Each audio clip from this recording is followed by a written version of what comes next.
vetë ideja se ka marrë pushtetin e kryeministrit, i them ati hajduti, je ti që ke vjedh parat, po atyre mirë ja u bën, që nuk lëshuan edhe ndaj teje të njëjtin urdhër, si ndaj lubis. Ka marrë që kompetencë? Kompetenca jota që nga për të mbrojt hajdutët, kompetencë që nga për të vjedh për të shfrytzuar postin, për të vjedh parat e qytetarëve në atë mënyrë si s'ke vjedh.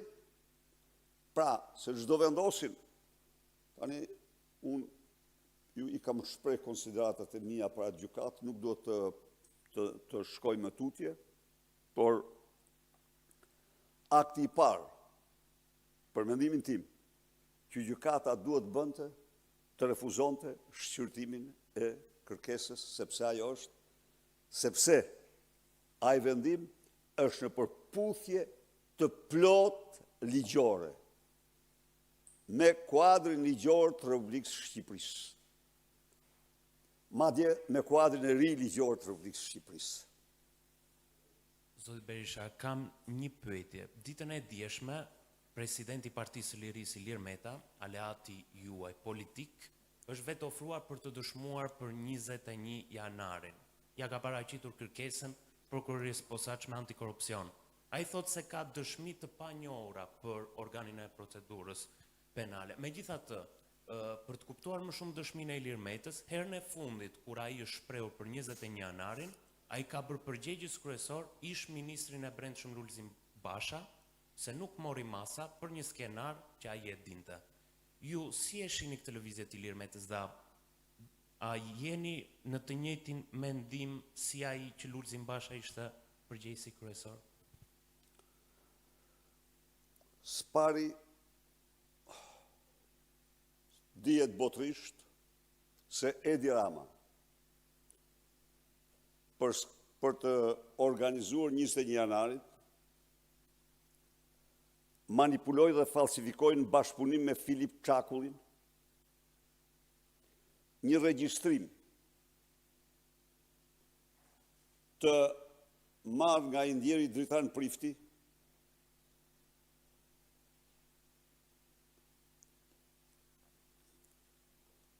sipas të cilit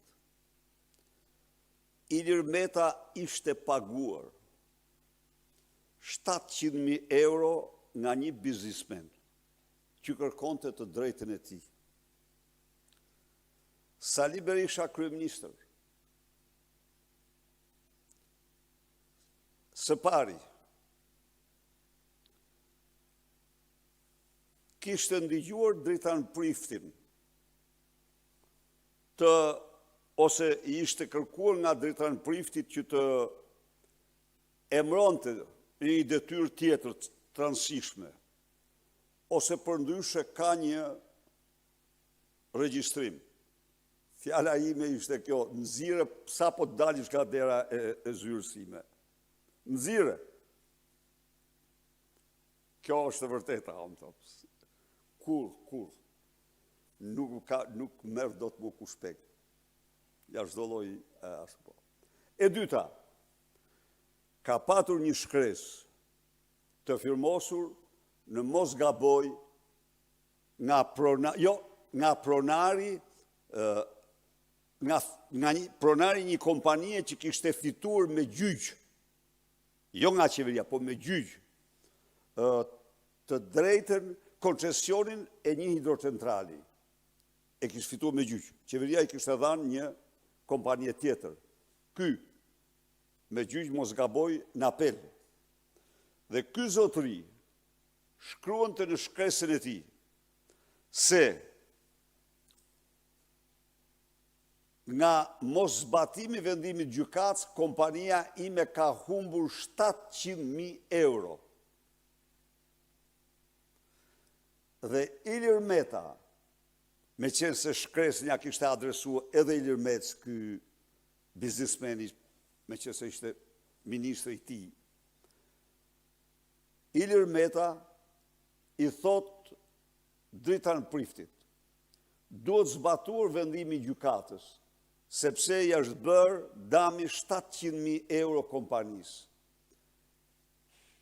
Edi Rama dhe Filip Çakulli marrin fjalë me copy-paste copy-paste me 28 herë në video dhe nxjerrin sikur Ilir Meta i ka thënë se na ka dhënë kemi marrë 700.000 euro. Që këtu, cili do që do të hetoj këtë çështje, mendoj se e ka të qartë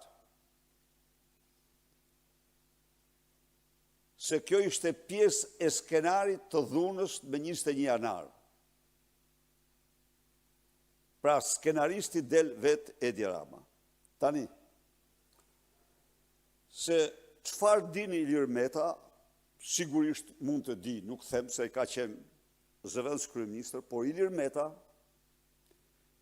nga datën 14 apo 15 janar, pra para 21 janarit, ka ardhur në zyrën time dhe më ka thënë, unë do jap dorëheqjen.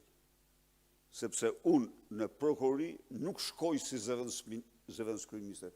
Ishin standardet tjera, ato jo standardet e Ramaduros, që vrapon për trujt papanisën e vetë, duke hullë në gjyqë vendim në gjykatës, akti turp, i pa precedent. Jo, tha, nuk shkoj tek prokurorit si zëvendës kryeministër, do shkoj si gjyqtar i thjesht para tij. Dhe unë e përgëzova. Dhe me që jemi këtu, se ka nga ata kalemxhit e Edi Ramës që shkruajnë se mungon institucioni i dorëheqjes, u them këtyre zotërive se institucioni i dorëheqjes ekziston. Dhe ka ekzistuar dhe është ushtruar në të gjitha rastet përveç njerit në Shqipëri në memorien time. Por problemi është se ju jeni të indoktrinuar, apo të paritur nga Edi Rama, të paritur, mos lafë ma indoktrinim. Dhe kjo është fjale e vërtet tani. Jeni të paritur nga Edi Rama dhe shkruni çfarë intereson ati. Po, kështu që tani për sa i përket përgjegjësisë, nuk kam, do të thënë,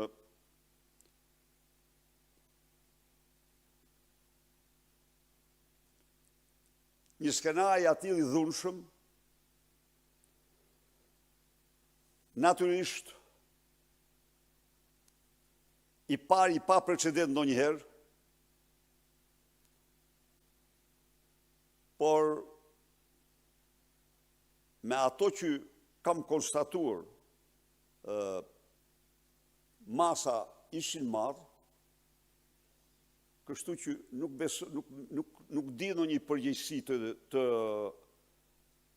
për çfarë thot Meta për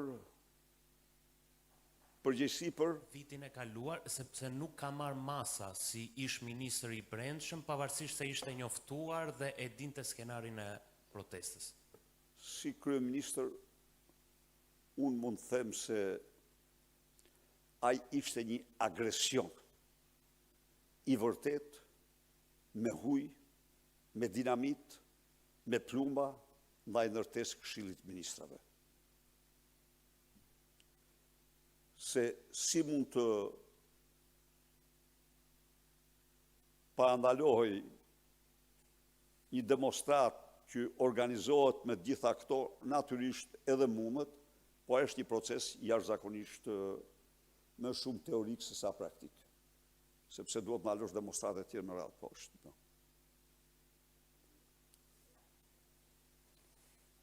Faleminderit.